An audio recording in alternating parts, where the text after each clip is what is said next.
close. This is big. Wow. He gave to Benedetto a little shove, but it was on the outside, on the right side, and that just turned the Benedetto into the outside wall, and then it was on. And a different situation than we saw in the clash between Menard and with Jimmy Johnson, but it was a similar thing when we heard the spotter on the 21, Menard say, well, he zigged, and we zagged. But just bad judgment. Oh, the 20 of Eric Jones comes Look back. at that in the car.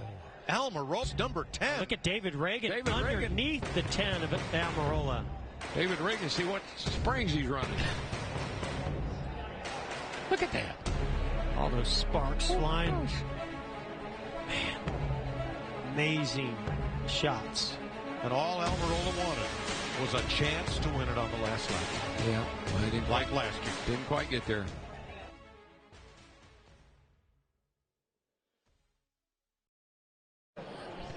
Look at that 10 car. Almirola's number 10. Look at David Reagan underneath the 10 of Almirola. David Reagan, see what springs he's running. Look at that. All those sparks flying. Man, amazing shots. And all Almirola wanted was a chance to win it on the last lap.